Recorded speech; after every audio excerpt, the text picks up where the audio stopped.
ሰላም ዛሬ አንድ በጣም ወሳኝና ሕይወት ቀያሪ መጽሐፍ ይዘን ቀርበናል።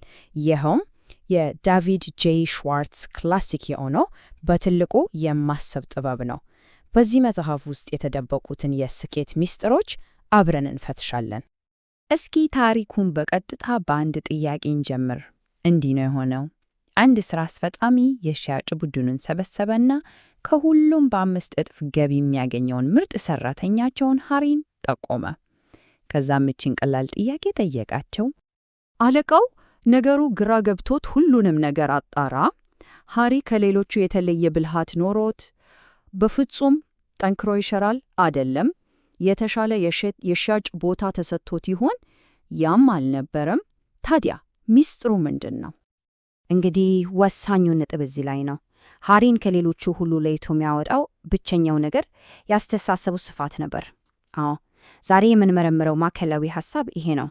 የአንድ ሰው ያስተሳሰብ መጠን የስኬቱ መጠን እንዴት እንደሚወስን። እሺ፣ ወደ መጀመሪያው ትልቅ ሐሳብ እንለፍ። ብዙ ሰዎችን ወደ ኋላ የሚጎትት አንድ የተለመደ በሽታ አለ። ሽዋርትዝ ምክንያት ደራዳሪነት ብሎ የሚጠራው። ይሄ ስላይድ እንደሚያሳየው ምክንያት ዳረዳርነት የውድቀት በሽታ ነው። ዝም ብሎ ሰበብ መስጠት ብቻ አይደለም። ነገሮቹን ለምን መስራት እንደማንችል ለራሳችን የምንፈጥረው ታሪክ ነው። የሚገርመው ነገር ስኬታማ ሰዎች በበዙ ቁጥር ሰበብ የማቅረብ ዝንባሌያቸው በጣም ይቀንሳል። እና ይሄ በሽታ 4 ዋና ዋና ምልክቶች አሉት።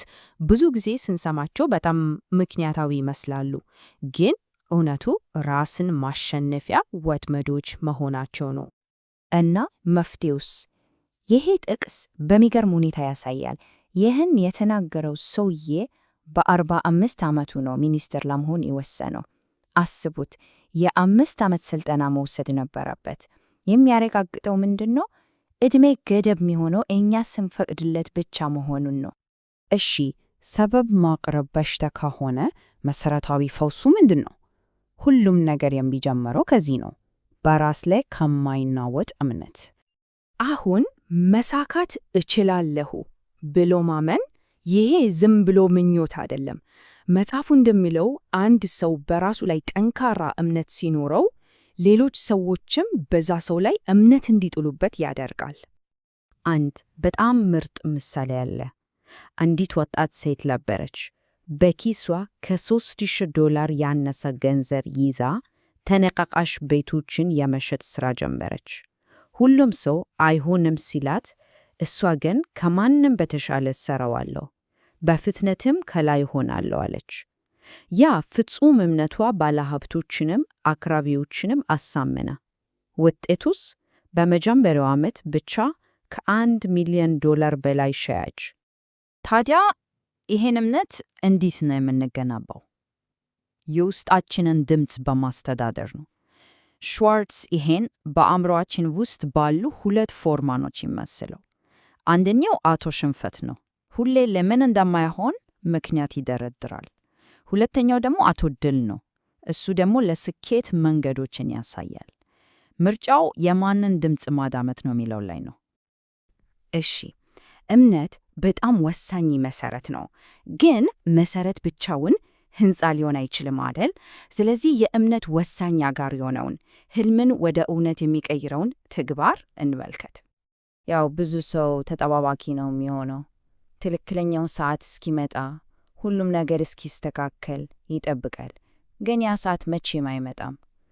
መጽሐፉ እንደሚለው አድራጊዎች ግን ሁኔታዎች መቼም 100% ፍጹም እንደማይሆኑ ይረዳሉ። ባለው ነገር ተነስተው ይጀምራሉ።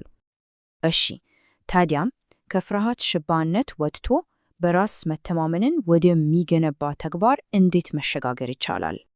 መጽሐፉ ለዚህ በጣም ቀላል ግን ኃይለኛ የሆነ ባለ 2 ደረጃ ቀመር ይሰጣል።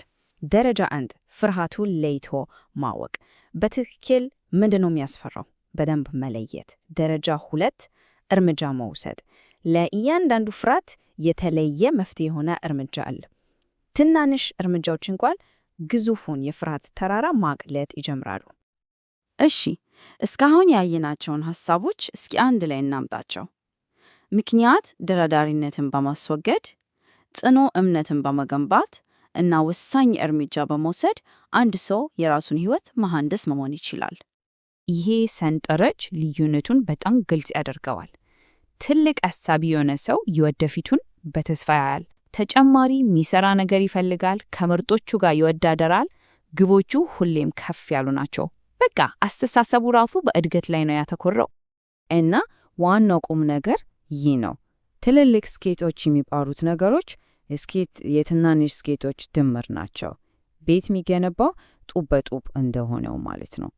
ወደ ትልቅ አስተሳሰብ የሚደረገው ጉዞ ግዙፍ ዝላይ ሳይሆን ወጥ የሆነ የየቀን እርምጃ ነው። ስለዚህ ዋናው ነገር የት እንደነበርን ወይም አሁን የት እንዳለን አይደለም። በፍጹም። ዋናው ነገር የት መድረስ እንደምንፈልግ ነው። የሚፈለገው የወደፊት ግልጽ ራዕይ ለስኬት ከማንም እና ከምንም በላይ ኃይለኛ አንቀሳቃሽ ሞተር ነው። እናም ይህ ትንታኔ በአንድ ወሳኝ ጥያቄ ይደመደማል። እስኪ አንድ ጥያቄ እንጠይቅ። ወደፊት 10 ዓመታትን ስናስብ ለራሳችን ምን ይታየናል?